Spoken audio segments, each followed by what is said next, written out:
তিন নম্বর হলো যে এই বিশ্বকাপ দেখতে গিয়ে দেখা যায় অনেক সময় অপচয় হয়ে যায়, কেননা একটা ম্যাচ শেষ হতে প্রায় 90 থেকে 100 মিনিট লেগে যায়, এক দিয়ে 100 মিনিট চলে যায়।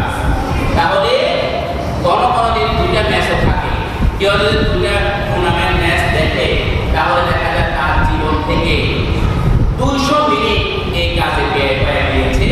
একটা হারাম কাজের মধ্যে, একটা নাজায়েজ কাজে সে 200 মিনিট ব্যয় করে দিয়েছে। বলে নাউজুবিল্লাহ। মুমিন কখনো এত বেহুদা হতে পারে না, তার সময় কোনো এমন বেকার যেতে পারে না, কেননা হাদিসের মধ্যে আছে প্রত্যেক মুমিন কাল কিয়ামতের ময়দানে তার পা নিজের জায়গা থেকে সরাতে পারবে না, হাত্তা ইসআলা আন খামসি, যে পর্যন্ত না 5টা জিনিসের সে উত্তর দিবে। 5টা জিনিসের উত্তর দেওয়ার আগ পর্যন্ত তার সে যে স্থানে থাকবে কাল কিয়ামতের ময়দানে সেখান থেকে এক কদম উঠতে পারবে না। ওই 5টা জিনিস কি? আনরমরিকি ফিমা আফনাহু, তার সময় এবং জীবন সম্পর্কে আল্লাহ তাআলা জিজ্ঞাসা করবে যে তোমার জীবন এবং তোমার সময়গুলা কোন কাজে তুমি ব্যয় করেছো। এই কথা আমাদেরকে জিজ্ঞাসা করবে। এই যে আমরা যদি আল্লাহর নাফরমানির মধ্যে 90 মিনিট 100 মিনিট এভাবে অনেক হবে, ম্যাচ হবে প্রায় 100 কয়টার মতো ম্যাচ হবে, 5টার মতো মনে করো। এই যে দেখেন 105 90 কত 30 হয়ে যাচ্ছে। যদি সব ম্যাচ দেখেন এক ম্যাচ দেখতে হলো 90 মিনিট, তাহলে 90 মিনিট সে কি করলো? আল্লাহ নাফরমানির মধ্যে ব্যয় করেছে। যদি আমি ব্যয় করি তাহলে আল্লাহ তাআলার সামনে আমার কি জবাব থাকবে যে আমি যে নাফরমানির মধ্যে আমি সময় ব্যয় করতেছি। ওয়ান শাবাবিহি ফিমা আফলাহু, এবং আমার যৌবন বয়স সম্পর্কে জিজ্ঞাসা করা হবে।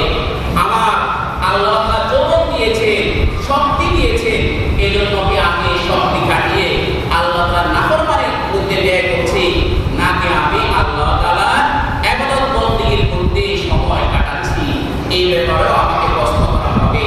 ওয়ান মালিহি মিন আইনা ইকতাসাবা, এবং আমার ধন সম্পদ সম্পর্কে জিজ্ঞাসা করা হবে যে আমার ধন সম্পদ আমি কি কাজে কোত্থেকে অর্জন করেছি, আমি কি হালাল পন্থায় উপার্জন করেছি কিনা, নাকি আমি সুদের টাকা উপার্জন করেছি, ঘুষ হিসেবে উপার্জন করেছি, নাকি অবৈধ দখল করে আমি উপার্জন করেছি, নাকি আমি চিন্তাই করে রাহাজানি করে আমি টেন্ডারবাজি করে ট্যাক্স নিয়ে ঘুষ নিয়ে উপার্জন করেছি।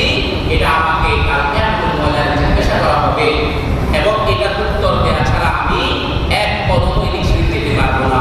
ওয়াইনা আনফাকাহু, আমি হালাল পন্থায় সম্পদ উপার্জন করেছি ঠিক, কিন্তু আমি কিভাবে সম্পদটাকে ব্যয় করেছি এই নিয়েও আমাকে জিজ্ঞাসা করা হবে যে আমি সম্পদটাকে বৈধ পন্থায় আমি কি ব্যয় করেছি কিনা, নাকি আমি বিশ্বকাপ দেখার জন্য একটা বড় এলইডি টিভি কিনেছি, হ্যাঁ আমি ওয়াইফাই লাগিয়েছি, নাকি আমি এটার জন্য কি করেছি ব্রডব্যান্ডের লাইন কিনেছি, কি কাজে আমার টাকাটা ব্যয় হয়েছে, নাকি আমি বাজি করেছি, জুয়া খেলেছি।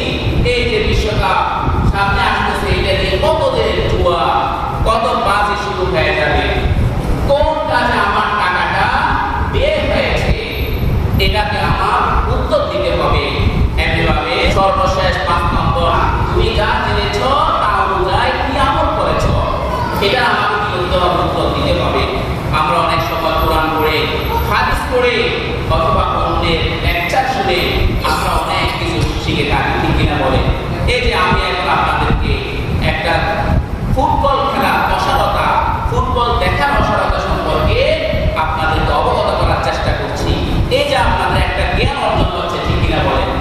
এখন এই যে আপনারা এটাও জিজ্ঞাসা করবেন, তোমাকে তো খতিব সাহেব এই নিয়ে বলেছিল যে ফুটবল খেললে এই অসারতা আছে, তুমি যে জ্ঞান পেয়ে তুমি কতটুকু আমল করেছ? আপনি এখন বলবেন তাহলে না বললেই ভালো হবে, বলার কারণে তো আমরা আরো ধরা পেয়ে যাচ্ছি। এটা প্রথমে আপনাদেরকে বলে দিয়েছিলাম